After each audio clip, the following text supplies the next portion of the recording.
Israel की तेल refinery में लगी आग, ईरान के तेल पर ट्रंप की नजर। यूरोपियन देशों ने की इजरायल की आलोचना, पाकिस्तान ने करा ली इंटरनेशनल बेइज्जती। अमेरिका को तेल के जहाज भेज रहा ईरान। ईरान के हमले से कुवैत में बड़ा नुकसान। पुतिन पर क्यों मेहरबान हो रहे ट्रंप।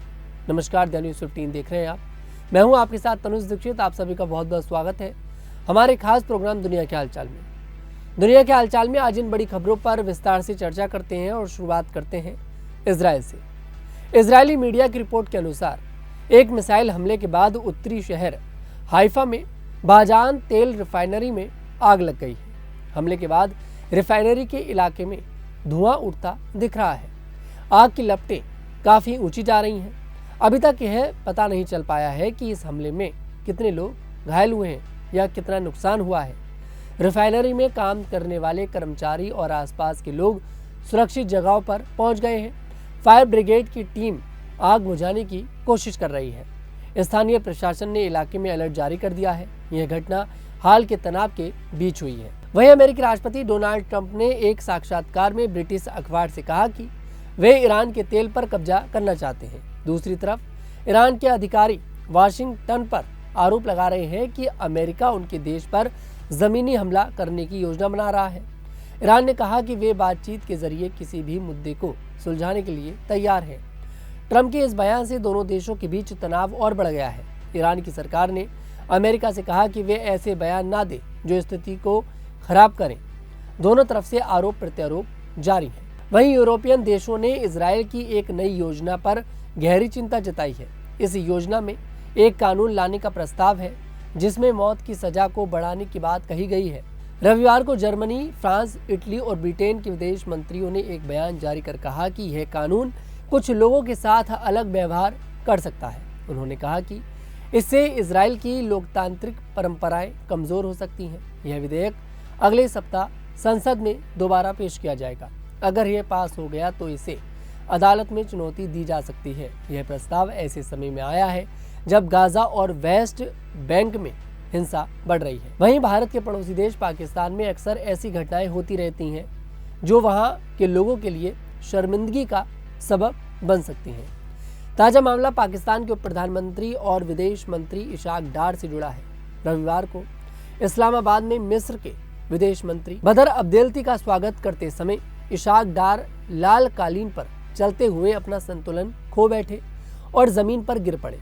वीडियो में दिख रहा है कि वे मिस्र के नेता की तरफ आगे बढ़ रहे हैं, लेकिन अचानक गिर गए। सुरक्षाकर्मी तुरंत उन्हें उठाने आए। यह घटना सोशल मीडिया पर तेजी से वायरल हो गया और लोगों ने इस पर काफ़ी मजाक उड़ाया।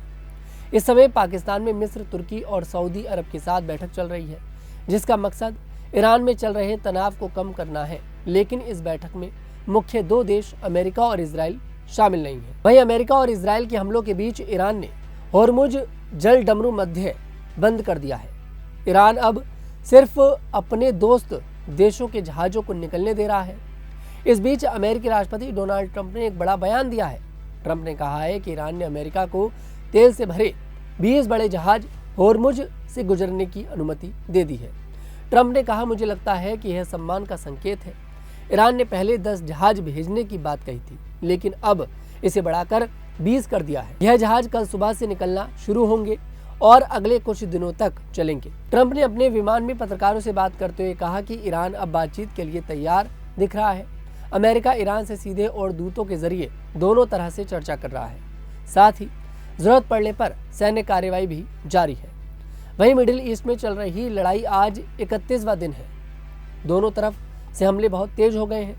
अमेरिका और इजराइल के हमले का जवाब देते हुए ईरान ने भी अपने हमले बढ़ा दिए हैं। इस लड़ाई में अब तक कई लोग मारे गए हैं। कुवैत में ईरान के हमले में एक बिजली और पानी बनाने के प्लांट पर हमला हुआ है। इसमें एक भारतीय कर्मचारी की मौत हो गई है। इससे पहले भी अलग अलग घटनाओं में 7 भारतीयों की जान जा चुकी है। अब कुल 8 भारतीयों की मौत हो चुकी है। एक भारतीय भी लापता भी है। इजराइल ने ईरान पर फिर से बड़े हमले किए हैं।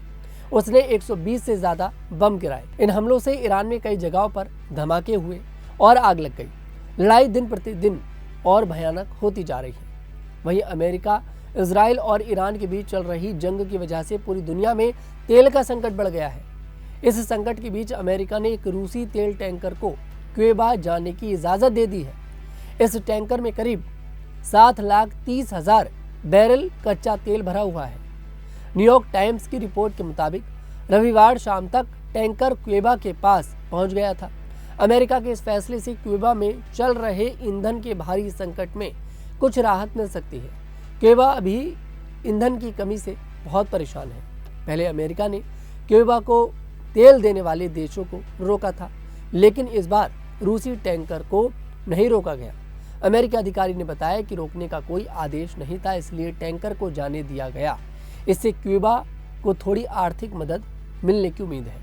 आज की दुनिया के हालचाल में इतना ही। मैं तनुज दीक्षित फिर आपसे मुलाकात करूंगा। तब तक के लिए हमारे साथ देखते रहिए न्यूज़ 15।